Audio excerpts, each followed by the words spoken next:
Amém e amém. Meus irmãos, minhas irmãs, a paz do Senhor, amém? Amém. Você está feliz de estar na casa de Deus essa noite? Graças a Deus. Espero que você está em pé, pegue a sua Bíblia, por favor. Livro de Lucas, capítulo de número 8 e o versículo 43. Lucas, capítulo 8 e a partir do versículo 43. Quando você vai folheando a sua Bíblia, gostaria de agradecer a oportunidade, irmão Miriam, por nos convidar. Obrigado. Bom estar aqui com os irmãos. Poder voltar aqui, poder pregar a palavra de Deus sempre é bom. Eu fico muito feliz de estar aqui com os irmãos. Feliz também de ver os adolescentes louvando a Deus. Aqui é o presente e também o futuro da igreja. E é muito bom ver que eles estão se desenvolvendo, crescendo, adquirindo experiência para poder ser usado por Deus nessa terra, porque é muito necessário, amém? Bem, fico feliz que eu sei que essa congregação está aqui investindo numa missionária. A Alessandra vai ser missionária, se Deus quiser, está lá na Escola Confins, aprendendo para ser enviado ao campo com uma experiência. Isso é muito importante, irmãos, e é muito espiritual, que você possa apoiar, que você possa ajudar em oração, financeiramente, ou como você puder, porque o mundo carece de homens, mulheres, de jovens que preguem o Evangelho pelos quatro cantos dessa terra. O mundo hoje ele está de mal a pior, o amor se esfriou, não há mais amor ao próximo, e o Evangelho ele precisa ser pregado urgentemente. Que bom que você está investindo e apoiando os adolescentes nessa noite. Glória a Deus. Lucas 8, versículo 43. Quem encontrou, diga amém. Amém. E uma mulher que tinha um fluxo de sangue havia 12 anos e gastara com os médicos todos os seus bens e por nenhum pudera ser curada. Chegando por detrás dele, tocou na orla do seu vestido ou da sua veste e logo estancou o fluxo do seu sangue. E disse Jesus: quem é que me tocou? E negando todos, disse Pedro e os que estavam com ele: Mestre, as multidões te apertam e te pressionam, te apertam e te oprimem, dependendo da tradução. E dizes: quem é que me tocou? E disse Jesus: alguém me tocou, porque bem conheci que de mim saiu o poder. Então, vendo a mulher que não podia ocultar-se, aproximou-se tremendo e prostrando-se ante ele, declarou-lhe diante de todo o povo a causa por que ele havia tocado e como logo sarara. E ele lhe disse: tem bom ânimo, filha, a tua fé te salvou, vai em paz. Pode tomar o teu assento. Você tem toda a liberdade de adorar a Deus enquanto você escuta essa palavra. Vou me esforçar para ser breve, vou entregar o horário e você vai voltar para sua casa abençoado, amém? Irmãos, o livro de Lucas faz parte dos 4 evangelhos e, semelhante aos demais livros ou aos demais evangelhos, ele relata os ensinos e ensinamentos de Jesus e relata também os seus muitos milagres. E é tão lindo porque quando você lê os evangelhos, você vê diversos milagres, mas também vai estar escrito assim: e muitos outros milagres fez Jesus, que não seria possível escrever em qualquer livro. Foram tantos milagres, foram tantas maravilhas que o Senhor Jesus operou nessa terra, que não há livro no mundo que pudesse comportar tudo aquilo que ele fez. Mas a Bíblia, ela tem o que é suficiente para que eu e você conheçamos a Deus, possamos entender quem é o Senhor Jesus, o que fez, por que fez e todo o seu ministério. Por isso eu afirmo, tudo aquilo que está escrito aqui é suficiente para que você conheça a Deus, para que você se aproxime de Jesus Cristo e para que você tenha um lugar na eternidade. No livro de Lucas, capítulo 8, nós vemos Jesus, como de costume, em movimento. Nós vemos Jesus indo de cidade em cidade, Jesus se movimentando, Jesus libertando, curando, anunciando o reino dos céus, fazendo a sua missão. E quando nós olhamos para o ministério de Jesus, nós percebemos uma característica muito forte. Jesus nunca estava sozinho. Jesus, no início do seu ministério, ele começa a montar a sua equipe, e então ele já começa com 12, mas a Bíblia nos mostra que mais pessoas foram se agregando. Ele também envia 70 discípulos depois, para pregar de 2 em 2, e junto dos apóstolos, junto dos discípulos, havia sempre uma multidão. Com o passar do tempo, o ministério de Jesus ele vai sendo tão conhecido, Jesus vai ficando tão famoso na região, que ele já não mais consegue andar pelas ruas, aldeias e cidades, sem que uma grande multidão estivesse ao redor, na volta de Jesus. E quando nós olhamos para essa multidão, ou a palavra multidão, ela aparece 170 vezes no Novo Testamento, reforçando que Jesus, por onde ia, junto dele ia uma multidão. E é interessante que, se você parar para pensar, dentro dessa multidão, certamente havia uma série de pessoas com suas diferenças culturais, com diferenças de pensamento, com diferenças de criação, como cresceu, como foi ensinado, e consequentemente com diferenças na forma de agir, na forma de pensar, na forma de se expressar. Dentro dessa multidão certamente tinham pessoas com diferentes sonhos, com diferentes ambições. Nós podemos olhar para a multidão e seguir a Jesus, e nós vamos ver pessoas que eram especuladores, simplesmente estavam de perto ou não tão perto assim para especular, para ver o que era, para ver se ele era de verdade um homem de Deus ou um falso profeta. Nós vamos ver pessoas que estão perto de Jesus, mas é para falar mal, é para ouvir e ver o que ele está fazendo e depois falar mal dele para alguém. Enfim, tem os invejosos que vão observar Jesus anunciar o Evangelho com poder, com autoridade, fazer muitos milagres, operar maravilhas, e eles vão olhar para Jesus e vão dizer: porque eu não consigo fazer algo semelhante, porque eu não chego nem perto, e ao invés de glorificar a Deus, começam a ter inveja.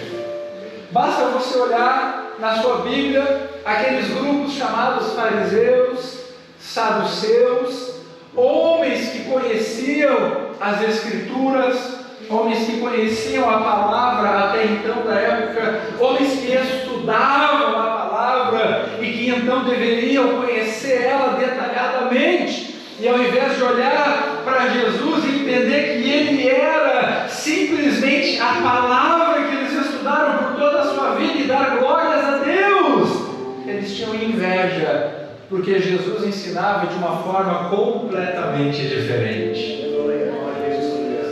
Os fariseus e saduceus ensinavam sem autoridade, sem frutos oriundos de uma palavra verdadeira, e por isso tinham inveja, e muitas vezes tentavam prejudicar ao Senhor Jesus. Dentro dessa multidão também poderiam ter os simpatizantes, como Nicodemos. Lá em João 13 escreve esse homem, um fariseu, um homem importante, um homem com conhecimento da palavra, e a Bíblia nos mostra que ele se encontra com Jesus à noite, para que ninguém veja, de forma escondida. Ele cria em Jesus, ele reconhecia um poder divino em Jesus, talvez entendia que Jesus era o Cristo, o Messias, o prometido, mas muito provavelmente pelo peso da sociedade, por um muito em jogo, pelo muito para botar a perder, pelo medo do que iriam falar, ele era simplesmente um simpatizante, mas não um seguidor. Dentro dessa multidão nós vamos ver uma série de pessoas, e quando nós lemos o texto, a Bíblia nos mostra que Jesus está com os seus discípulos, com os os apóstolos, e há uma grande multidão que o aperta e o oprime, ou o aperta e o pressiona. E aí você pode imaginar Jesus andando, os seus discípulos na sua volta, aquela grande multidão na sua volta tentando alcançar Jesus, tentando estar perto, e apertando o Senhor, e empurrando o Senhor, e oprimindo o Senhor, uma grande multidão. E é interessante que quando nós estudamos esse texto, e quando nós vamos ler algumas palavras na língua original desse texto, que é o grego, porque ele foi escrito em grego, todo o Novo Testamento, e se você tem a oportunidade de ler algumas palavras e buscar o sentido original daquela palavra, ou a etimologia daquela palavra, você vai perceber o quão rico o texto fica. Porque muitas vezes, quando a Bíblia ela vai ser traduzida para o português, ela continua sendo a palavra de Deus, é óbvio, mas algum sentido literal de quando ela foi escrita no passado acaba se perdendo. E quando você lê na sua língua original de escrita, você encontra uma riqueza de detalhes. E quando você vê essa parte na sua Bíblia, Lucas 8, 45, que o Senhor vê as multidões te apertam e te oprimem, essa palavra apertar, no seu original, ela significa prensar com a mão. Segundo, ela dá o sentido de um estreito que força um navio a navegar através de um canal com reduzido espaço. Terceiro, de um curralejo para o gado que pressiona de todos os lados, forçando o animal a uma posição onde ele não pode se mover, de tal forma que o fazendeiro pode administrar a medicação. Ou seja, a multidão te aperta, e quando nós vamos para o original está dizendo, é como se a multidão tivesse o objetivo de pressionar a Jesus no caminho estreito, como se fosse algo mais estreito que esse corredor, por exemplo, e fosse pressionar a Jesus a tão somente seguir aquele caminho, a tão somente ir por aquele caminho, obrigando ao Senhor Jesus a seguir daquela forma. Basta você olhar depois na internet aqueles grandes navios, quando passam por aqueles canais apertados, é um navio grande, mas ele não tem o que fazer. Não há como manobrar, não há como ir para outro lugar, a não ser por aquele canal estreito. Também você pode ir no YouTube e ver o gado, como o gado vai por um caminho estreito para ser medicado, ou até mesmo ser marcado. É tão estreito que ele não consegue voltar para trás, ele não consegue retroceder. O que a Bíblia está nos dizendo é que aquela multidão, aquelas pessoas, elas tinham a intenção de forçar a Jesus a seguir a vontade delas, fazer com que Jesus seguisse o desejo delas, a vontade delas, conduzisse o Senhor no caminho das vontades delas, dos desejos delas, forçar o Senhor através de um caminho estreito, ou o caminho do nosso desejo, do desejo do nosso coração. É a mesma coisa que a gente tentar forçar ao Senhor a cumprir somente o desejo das nossas paixões, do nosso coração, dos nossos desejos internos. E a Bíblia nos diz, então a multidão o apertava, e também tem uma palavra, o oprimia, e essa palavra oprimir, no seu original, também traz um sentido muito legal, muito interessante. A palavra oprimir significa pressionar por todos os lados, apertar, comprimir, a mesma forma, ou a mesma sentido de esmagar uvas, para que haja então o vinho, ou esmagar e espremer as olivas, para que haja o óleo. Então, quando a multidão ela aperta e oprime a Jesus, ela está tentando, primeiro, moldar Jesus à sua vontade. Segundo, oprimir a Jesus ao ponto de usufruir de algo que ele possa oferecer. Eles estão oprimindo ao Senhor como alguém que oprime as uvas, que amassa as uvas, que pressiona as uvas com o objetivo de ter vinho, que amassa as olivas, pressiona, coloca pressão nas olivas, com o objetivo de ter o azeite. A multidão estava apertando e oprimindo ao Senhor Jesus, com a intenção de extrair algo útil dele, de extrair algum benefício dele. Porque, irmãos, naquela época não eram todos que criam em Jesus como Filho de Deus. Muitos olhavam para ele e até diziam: é um profeta, é um homem poderoso. Mas basta você ler sua Bíblia em casa e vai perceber que muitos receberam a cura de Jesus, mas foram embora. Muitos receberam o milagre que desejavam de Jesus, mas foram embora. Nem todos se tornaram discípulos, nem todos se tornaram pessoas que acompanharam ao Senhor, que seguiram ao Senhor, que viveram a sua vida para Ele, por Ele. Porque muitas pessoas somente desejavam aquilo que Ele podia oferecer. Muitos olharam para Jesus como algo a ser oferecido, ou como alguém que poderia oferecer algo, algum produto, alguma cura, a transformação da água em vinho, algo para usufruir, algo talvez momentâneo, passageiro, mas algo que pudesse trazer algum benefício naquele momento. Então aquela multidão, ela aperta e ela oprime a Jesus. E é interessante porque enquanto eles apertam e oprimem ao Senhor, o Senhor ele não diz nada. Jesus ele não está reclamando: quem me aperta, quem me oprime. O Senhor não está falando nada.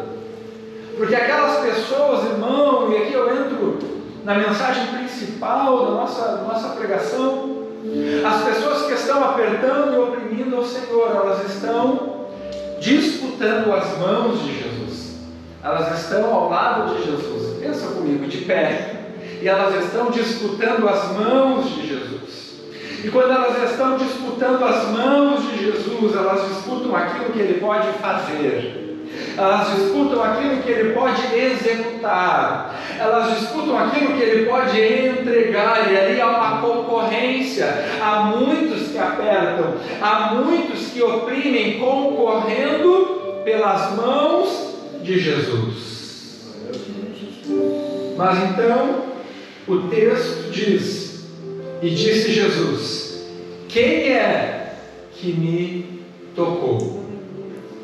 Enquanto muitos estavam disputando pelas mãos do Senhor, enquanto muitos estavam em cima, aquela aglomeração disputando ao Senhor a sua atenção para usufruir de algo, vem alguém, vem uma mulher, e ela não vem por cima, ela não vem chamando a atenção, até porque ela não podia estar no meio da sociedade por causa da sua impureza, por causa da sua doença. Mas não é isso que eu quero me ater na simbologia do texto, porque enquanto as pessoas estão disputando Jesus, ela vem por baixo, ela vem se humilhando, ela vem aonde ninguém enxerga, ela vem humildemente. O que ela faz? Ela aperta, ela oprime, ela exige? Não, ela toca. Glória a Deus. Ela toca ao ponto de que Jesus talvez estava andando e sendo apertado, oprimido, mas aí alguém toca, poder sai do Senhor Jesus. Aleluia. E o Senhor provavelmente estava andando e para. Glória a Deus. Quem é que me tocou? E a Bíblia diz: e negando todos, disse Pedro e os que estavam com ele: mestre, olha a multidão te aperta, a multidão te pressiona, tu não deu bola para quem está te apertando, te pressionando, e tu vem dizer que te tocou. E disse Jesus: alguém me tocou, porque bem conheci que de mim sai o poder. Aleluia! É interessante que quem aperta, quem oprime, na hora que o Senhor Jesus dá a oportunidade, quem me tocou? Calam-se. Porque a Bíblia diz: negando todos. E aqui eu aprendo uma verdade: quem aperta, quem oprime, na hora de que há oportunidade de diálogo, se cala. Por quê? Porque quem aperta e oprime quer benefício e não relacionamento. Aleluia.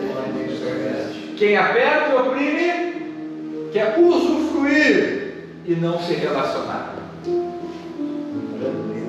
É por isso que nega e se esconde. Porque quando Jesus diz: quem me tocou? Há uma oportunidade de diálogo, há uma oportunidade de ser visto por Jesus, e então há uma oportunidade de estar próximo de Jesus e quem sabe começar um relacionamento, começar uma amizade. Mas aquele que aperta, aquele que oprime, aquele que só deseja colocar Jesus contra a parede e pedir no momento oportuno, ele não se manifesta, porque ele não quer se relacionar, mas simplesmente usufruir. Meu Deus.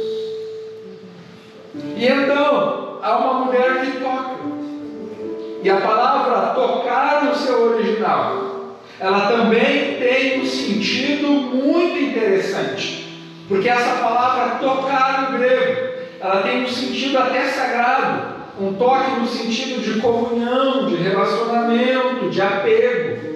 E a mesma raiz dessa palavra é usada para a relação do homem e da mulher, a relação íntima, o toque, um toque íntimo, um toque que traz um relacionamento, uma intimidade. E aquela mulher toca a Jesus. E quando nós olhamos a palavra tocar, ela ocorre 33 vezes no Novo Testamento. Seguindo, e ele, estendendo a mão, tocou-lhe, dizendo: quero, fica limpo. E no mesmo instante ele desapareceu a lepra. Lucas 5,13. Chegando-se, tocou o esquife, e parando os que o conduziam, disse: jovem, eu te mando, levanta-te. Lucas 7,14. Você vai perceber que Jesus, quando toca, acontece algo. Jesus, quando toca, a cura, há milagre. Por quê? Porque no toque de Jesus há amor, há um relacionamento, um desejo de se relacionar, um desejo de amar, um desejo de contribuir. Não é simplesmente algo sem valor, como alguém que está apertando, empurrando. Não, é no passado acaba se perdendo.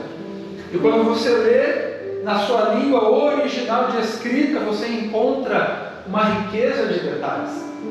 E quando você vê essa parte na sua Bíblia, Lucas 8, 45,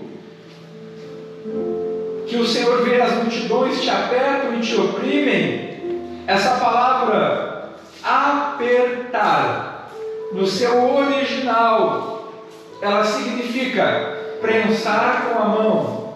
Segundo, ela dá o sentido de um estreito, que força um navio a navegar através de um canal com reduzido espaço. Terceiro, de um curralejo para o gado, que pressiona de todos os lados, forçando o animal a uma posição onde ele não pode se mover, de tal forma que o fazendeiro pode administrar a medicação. Ou seja, a multidão te aperta, e quando nós vamos para o original está dizendo, é como se a multidão tivesse o objetivo de pressionar a Jesus no caminho estreito, como se fosse algo mais estreito que esse corredor, por exemplo, e fosse pressionar a Jesus a tão somente seguir aquele caminho, a tão somente ir por aquele caminho, obrigando ao Senhor Jesus a seguir daquela forma.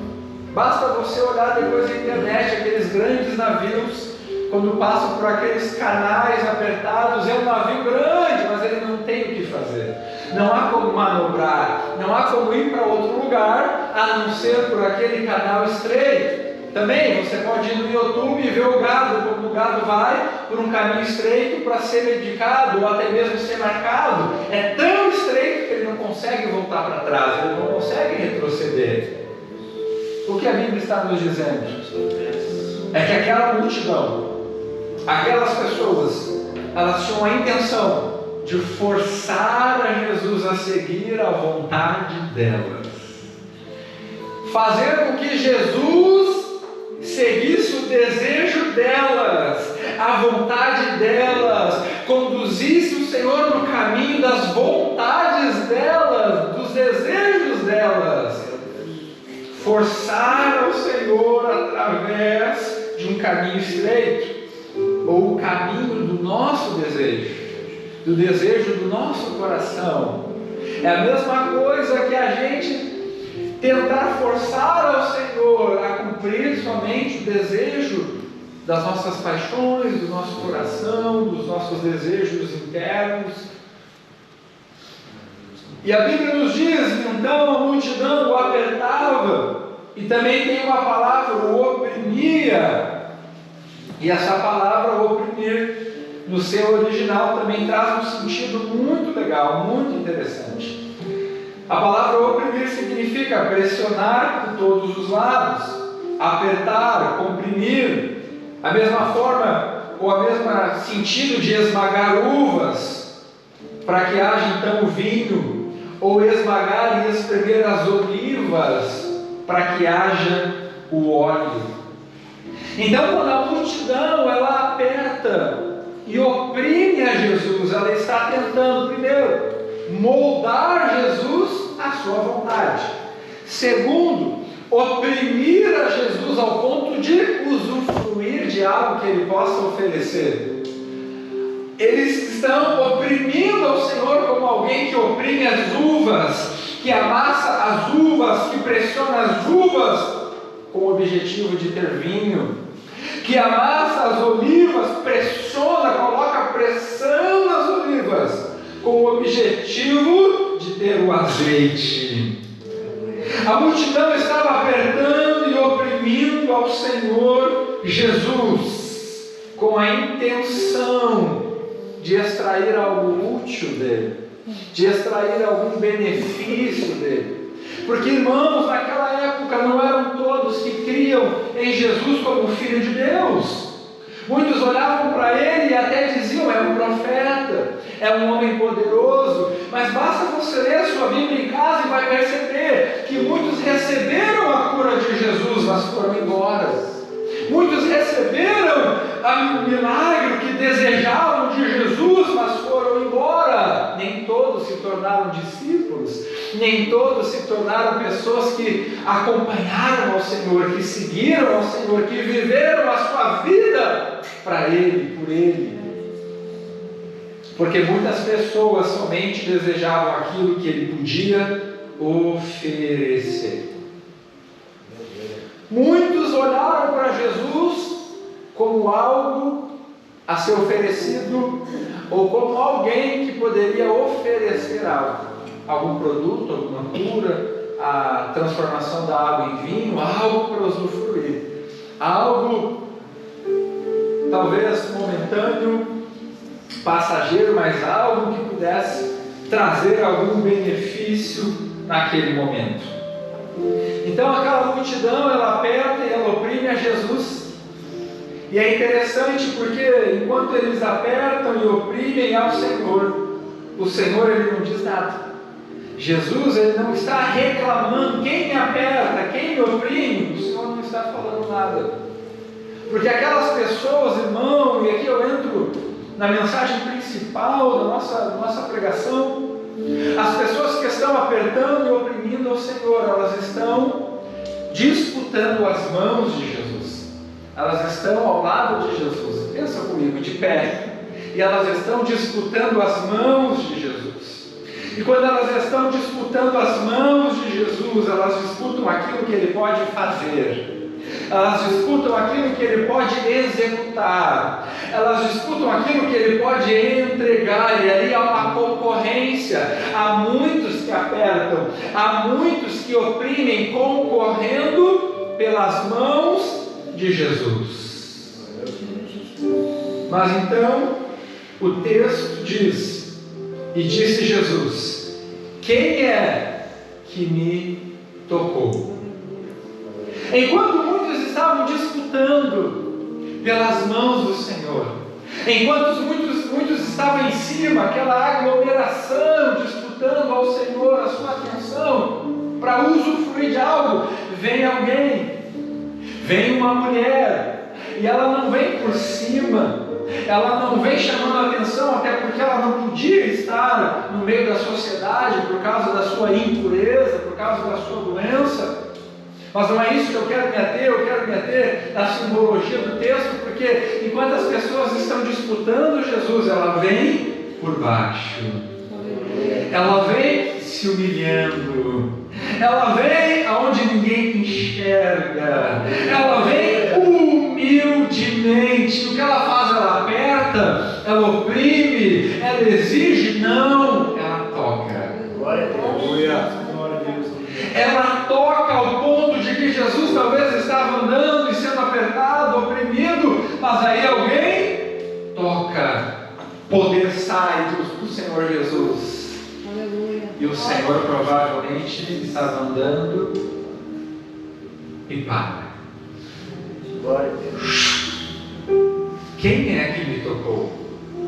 E a Bíblia diz: e negando todos, disse Pedro e os que estavam com ele: mestre, olha a multidão te aperta, a multidão te pressiona, tu não deu bola para quem está te apertando, te pressionando, e tu vem dizer que te tocou.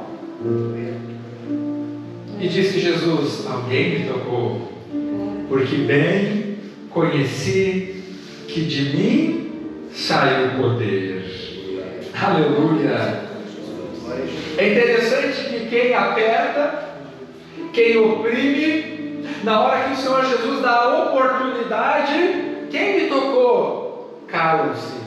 Porque a Bíblia diz: negando todos. E aqui eu aprendo uma verdade: quem aperta, quem oprime, na hora de que há oportunidade de diálogo, se cala. Por quê? Porque quem aperta e oprime quer benefício e não relacionamento. Aleluia. Quem aperta e oprime quer usufruir e não se relacionar. É por isso que nega e se esconde. Porque quando Jesus diz: quem me tocou? Há uma oportunidade de diálogo, há uma oportunidade de ser visto por Jesus, e então há uma oportunidade de estar próximo de Jesus e quem sabe começar um relacionamento, começar uma amizade. Mas aquele que aperta, aquele que oprime, aquele que só deseja colocar Jesus contra a parede e pedir no momento oportuno, ele não se manifesta, porque ele não quer se relacionar, mas simplesmente usufruir. Meu Deus.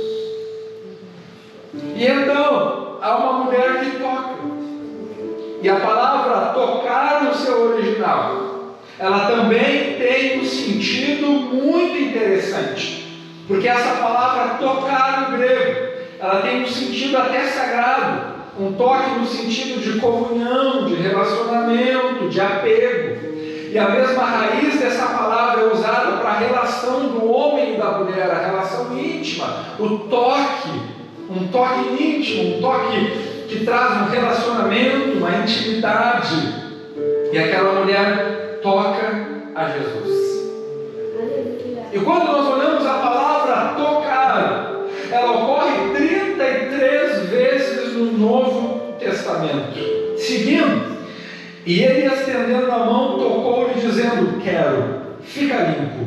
E no mesmo instante ele desapareceu a lepra. Lucas 5,13.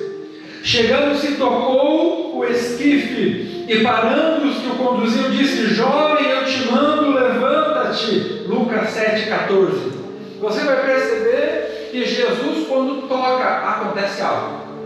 Jesus, quando toca, a cura, a milagre. Por quê? Porque no toque de Jesus há amor, há um relacionamento, um desejo de se relacionar, um desejo de amar, um desejo de contribuir. Não é simplesmente algo sem valor, como alguém que está está apertando, empurrando. Não, é um toque. E todas as vezes que Jesus tocou alguém, houve uma transformação. Aleluia. Todas as vezes que Jesus tocou alguém, aquele alguém nunca mais foi o mesmo, porque foi curado, porque foi liberto, porque foi perdoado. No toque, ou você recebe, ou você entrega. E Jesus, na grande maioria das vezes, Jesus toca e entrega algo. Jesus toca e entrega um milagre, entrega uma cura, entrega uma transformação na vida de alguém. Só que essa mulher, quando ela toca, então, ela recebe algo do Senhor Jesus. Aquela mulher, ela toca a Jesus e então ela recebe a cura. Aquilo que ela muito precisava, aquilo que ela muito queria, quando ela toca, ela não está tocando para se doar ao Senhor naquele momento, mas ela está tocando sim com o desejo de receber, e não tem problema nenhum em querer receber de Jesus, porque Ele tem para dar, Ele tem para oferecer. Então aquela mulher, ela toca a Jesus. E tudo que ela mais queria naquele momento, ela recebe. Ela estava enferma, ela toca a Jesus e sai poder do Senhor e ela é curada. Quando eu olho para a Bíblia, eu consigo encontrar dois exemplos muito semelhantes. Primeiro, eu olho para a mulher do fluxo de sangue e o que ela mais queria quando ela toca a Jesus é a cura, e o que ela é? Curada. Há também a mulher pecadora, que é onde Jesus é convidado para uma janta de um fariseu, e ele está jantando, ele está comendo, e então vem uma mulher pecadora, e a Bíblia diz que ela vai se ajoelhar por detrás de Jesus, ela vai ungir aos pés de Jesus, ela vai chorar nos pés de Jesus, ela vai enxugar os pés dele com o seu cabelo, e aquilo que ela mais queria de Jesus, ela recebe. O que ela mais queria? O perdão, porque ela era uma mulher pecadora, e aí Jesus vai ver aquele toque dela sincero, aquele toque com sentido de amar, de se relacionar, aquele toque verdadeiro que ele faz.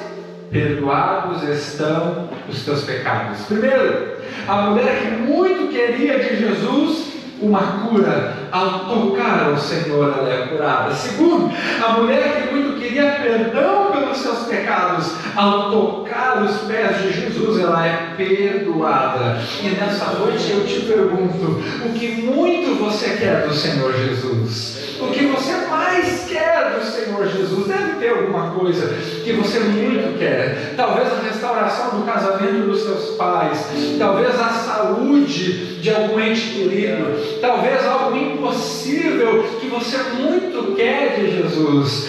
O Senhor, Ele nos convida essa noite a pensar o que você mais quer do Senhor Jesus essa noite. O que você mais precisa que o Senhor Jesus possa te dar. O que você mais quer, Ele está dizendo, diga o que você mais precisa de mim.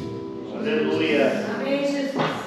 Porque aquelas mulheres, o que elas mais precisavam, a mulher do fluxo de sangue, a mulher pecadora, uma cura, outra um perdão, elas vão até Jesus. Talvez elas não poderiam ir, talvez a sociedade diria, vocês não podem, vocês não devem. Talvez até os próprios discípulos se enxergassem e iriam dizer, não, sai fora, te afasta, vá para longe, não importunes o mestre. Mas elas não se preocuparam com o que a sociedade ia dizer, com o que as pessoas iam dizer, com as possíveis pessoas que iriam barrar, com a negatividade dos outros, dizer que não vai, não pode, não incomode, ele não vai te atender. Elas romperam a multidão, elas romperam os obstáculos, elas romperam os preconceitos, elas romperam tudo e todos e se aproximaram de Jesus, tocaram ao Senhor Jesus e como resultado elas foram curadas, perdoadas, a sua vida nunca mais foi a mesma. E nessa noite eu te pergunto, o que você precisa de Jesus? Aleluia.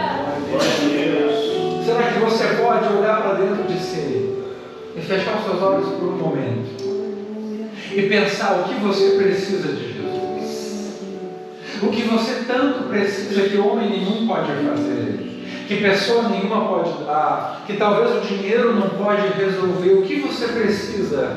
Qual é a sua dor? Qual é a sua necessidade?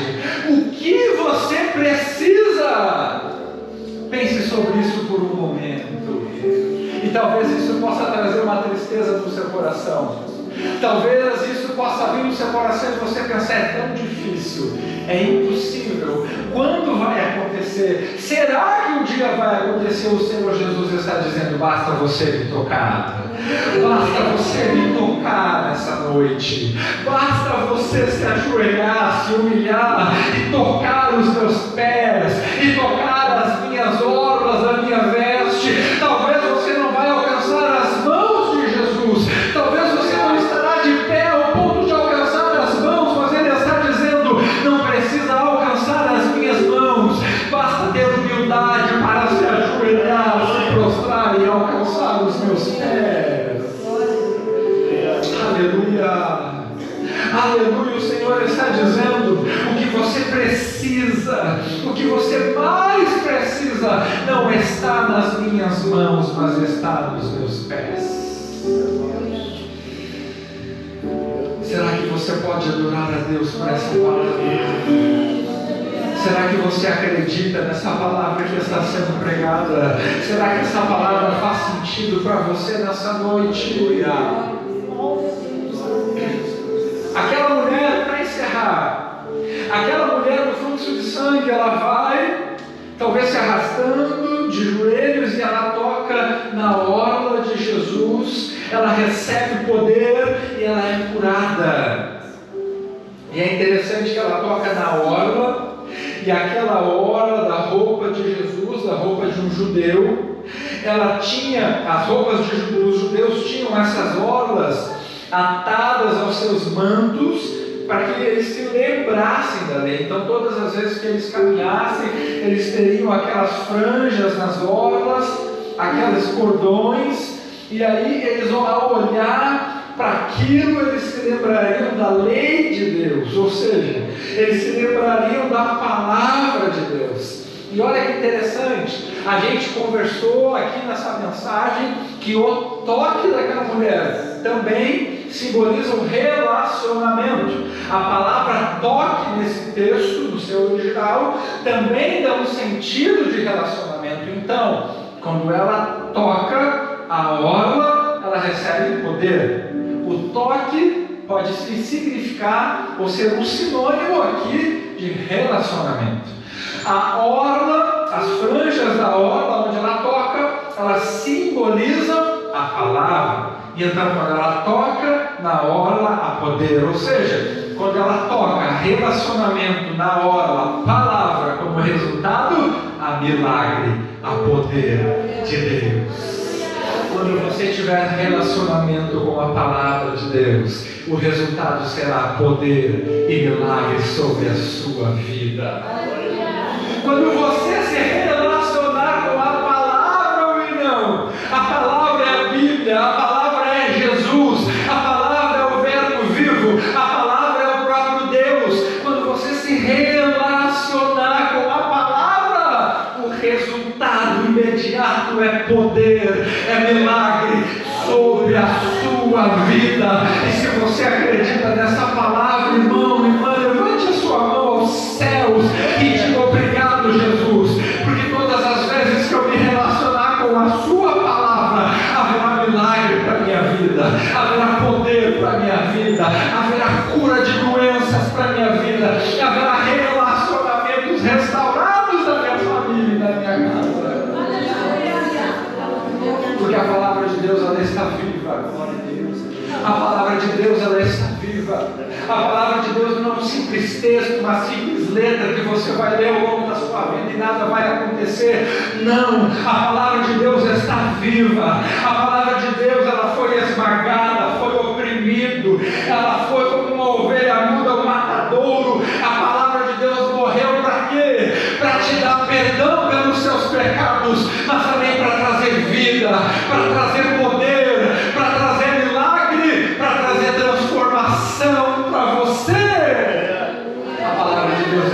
viva. Você acredita nessa palavra? Você acredita que a palavra de Deus está viva? Que ainda há poder saindo e emanando de Jesus para você hoje e agora? Se coloque de pé, aleluia. Ainda há poder de Deus. Ainda há poder de Deus. Ainda há poder de Deus. Há alguns que acreditam que cessou os milagres, que cessou o poder, que cessou a cura. Mas eu vim essa noite para te dizer que o Jesus do Evangelho é o mesmo Jesus de Atos, é o mesmo Jesus de hoje, é o mesmo Jesus que ainda cura, que curou a minha esposa na enfermidade que ela teve e que pode curar você hoje e agora. O nosso Senhor Jesus não depende, William, de homens famosos, de homens que aparentam ter grande poder, de pessoas com grande expressão, de igrejas lotadas, não. Ele só depende que você tenha fé. Ele só depende que você tenha fé, porque Jesus olha para aquela mulher e diz: tem bom ânimo, filha, a tua fé te salvou.